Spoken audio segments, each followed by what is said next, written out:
I got interested in Bull Halsey when I was in the Navy. I happened to be in Task Force 58, which he put together back in, it was 1945. Halsey was in charge of the major operation at that time. He set up a Task Force 58 to support the Iwo Jima and Okinawa invasions. Anyway, this is a book. It's Admiral Bull Halsey is the life and times of the Navy's most controversial admiral, commander, it says. He was the Navy's most controversial commander. He finished the bottom third of his class at West Point, and that was Naval Academy. Yet he rose to the rank of 5-star admiral, and there were only 2 5-star admirals at that time. He bypassed his fellow classmates who graduated at the top of the class. He was a very interesting personality who was hard drinking and was very strong with very strong language. Although he was hard drinking, he did not abuse alcohol. His main drink of choice was scotch, which he had his stateroom in the ship well stocked with. His father had gone to Annapolis and rose to the rank of captain. Halsey had always wanted to go to Annapolis and was very excited when he was accepted to Pensacola. But instead of observing, he would plan to take flight training the same as an enlisted man. At the age of, he did this and he completed flight training at the age of 52. He received his flight wings, being one of the oldest men to take flight training at Pensacola. He took up his duties as Carrier Task Force Commander in December. He had taken a load of planes to Guam and was returning to Pearl Harbor, and arrived one day after Pearl Harbor attack. He saw the damage and vowed to see that the Japanese would be repaid. Doolittle's planes to embark on the raid to Tokyo. Halsey was requested to escort Doolittle's carrier to the point of debarkation. Halsey was on the carrier Enterprise, ordered to South Pacific, where the Japanese had advanced to with little or no resistance after taking over the Philippines. The Japanese were now operating around Guadalcanal, New Georgia, Rabaul, Bougainville, and Port Moresby. Halsey began having sea battles with the Japanese fleet in these areas. Halsey never lost a battle in these engagements. On a typical engagement, the Japanese would lose to several ships and over 100 planes, while the U.S. Halsey would lose approximately 10 to 15 pilots. The Japanese pilots had little or no combat training. The American planes had armament around the pilots and self-sealing fuel tanks. Japanese planes had neither of these. While Halsey was doing great things on Guadalcanal were going very badly. Admiral Gorky, who was in charge of the Guadalcanal, was very indecisive, did not have full command of the troops, and the morale was very bad. The decision was made to put Halsey in charge of Guadalcanal, in command of Guadalcanal. Halsey, on his first day, went up to the front lines in old beat-up khakis and a beat-up hat and addressed the troops, told them he had taken over and was in charge there, and asked them what they needed. They said the Japanese had a supply line called the Tokyo Express and were receiving fresh troops and supplies on a regular basis. Halsey said to hold on, he said we would get that turned around. Told them he had a superior super Navy force and would cut off the Japanese supply line. He said he would go to Australia and talk to MacArthur and ask him for fresh troops. He did this, and MacArthur sent fresh troops over to Guadalcanal. This was all done in a matter of weeks. The Marines were on the offensive, and the Japanese were retreating. In a matter of a couple of months, Halsey had completely turned the problem around. This was probably the key turning point in the South Pacific. If the Japanese had continued on Guadalcanal, where they were building a landing strip for land-based planes, their next step was to go to Australia. Arthur was greatly impressed with Halsey. The U.S. war correspondents who were following this action in the Pacific closely followed everything Halsey was doing. They wrote great articles. When they came to the area, they would not talk to anyone but Halsey. Halsey they wrote great reports back in the U.S. on activities there.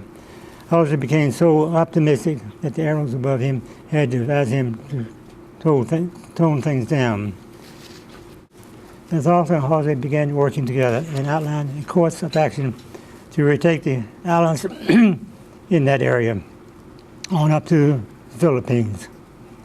There was a strategy for taking the Philippines. Various units of the Third Fleet had been assigned for assisting in taking the Philippines. Halsey was assigned to guard the San Bernardino Strait, the entrance to Leyte Gulf. Halsey took his position there.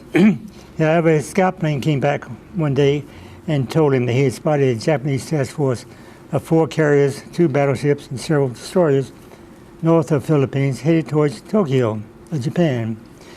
Halsey left his station at the Leyte Gulf entrance and took off chasing this task force, which was headed to Japan. After a couple of days, Halsey realized that he could not catch up with the task force, so he turned around and headed back to Leyte Gulf. Although he had not been at his assigned position at Leyte Gulf, it really did not affect the outcome of the battle there. However, the fact that he had disobeyed orders and did not sit well with the admirals in Washington, D.C., they ordered a court-martial of Halsey. However, the reigning of the 5-star admirals in Washington said this was not a good idea. Halsey was a national hero, and this would not sit well with the public. Inquiry was held instead. Halsey said that his instructions were not clear, and the instruction had left him with some freedom to make some of his own decisions. Nothing really came from this court of inquiry. In the meantime, Halsey's ships needed refueling. He took a position east of the Philippines for refueling. This was right in the path of a heavy, strong typhoon. He should have been south of the Philippines. This was called Halsey's Typhoon. There's a book written on this same subject. Several small ships were lost and approximately 600 men. Here again, Halsey was ordered to a court of inquiry. Information on this typhoon, and no decision was ever taken. Well, while this was going on, the Americans had broken the Japanese code and had learned that the Japanese planned to attack Midway Island and take over the island. The Japanese were sending 4 carriers, several battleships, and cruisers to carry out this attack. Halsey, Spruce, and Nimitz had called Halsey to report to Pearl Harbor to discuss this operation. After all Halsey had Halsey's recent problems, he was still the person they depended upon. He was to be in charge of this attack. When Halsey got to Pearl Harbor, he looked in very bad condition, having lost 20 pounds and had not slept for several weeks due to a severe case of shingles. The decision was made to send Halsey to the U.S. for medical treatment. Halsey recommended Spruce as the man to take charge of this operation. Halsey went over the tactics that should be used. As it turned out, the Japanese were completely surprised by the Americans. The Japanese had sent all the planes from the carriers to attack the island, leaving all the ships unprotected. Meantime, the ships needed refueling and were basically dead in the water. The U.S. completely destroyed this task force, which was essentially the end of the Japanese Navy. In the meantime, Halsey, having recovered from shingles, returned and was put in charge of the Third Fleet, which consists of every ship in the Pacific. The next operation was the Battle of Iwo Jima and Okinawa. To support these campaigns, he set up the Task Force 58, which had 4 units, 58.1, 2, 3, and 4. Each of these units had the following: 2 carriers, 1 battleship, 2 cruisers, and several destroyers. The Alaska was assigned to one of these units. Since the Japanese had no navy, the main defense was using kamikaze pilots. This is where the pilot with a maximum bomb load would dive his plane into a ship. A large number of these ships were destroyed this way. The USS Franklin was the most heavily damaged of any ship. The Alaska was in the unit with the Franklin and went and took injured men from the ship as it was blowing up. At this time, Halsey organized a task force, which he began attacking the coastal Japanese ports himself. In March 1945, the atomic bomb was dropped and the war was over. At the surrender ceremonies, MacArthur had requested Halsey to stand next to him. At the completion of the ceremony, Halsey had his carriers just outside the Tokyo Bay and gave him a signal to launch their planes and do a flyover. This consisted of approximately 600 to 800 planes. MacArthur had wanted to show the Japanese how strong the U.S. really was. After ceremonies were over, Halsey and MacArthur went ashore at Yokohama to inspect the damage. MacArthur and Halsey bid farewell, and Halsey, with his command ship, headed back to San Francisco, where he was given a hero's welcome. Halsey was requested by President Truman to do a tour of major U.S. and South American cities, where he was greeted as a major hero. He then went to New Zealand and Australia, both who had great respect for him. Just a few general comments. Halsey stated that he would never respect any man who would not take a drink. He was greatly criticized for making this statement. He kept his flight room well stocked with alcohol. When pilots returned from mission, they were encouraged to take a drink. Halsey would quite often be in the flight room when pilots returned. He was very accessible to his men, and his men greatly appreciated this. Halsey's son went to the academy and to the flight school and was a naval pilot. He was on one of the carriers in Halsey's task force. Halsey received a message one day that his son was missing. Halsey sent an answer back. He said, "Do no more in your search for my son."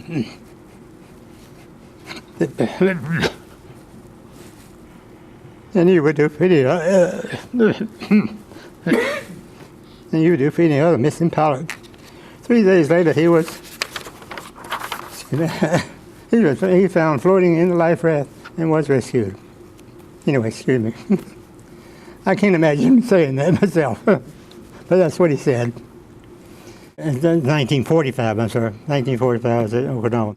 I was on the USS Alaska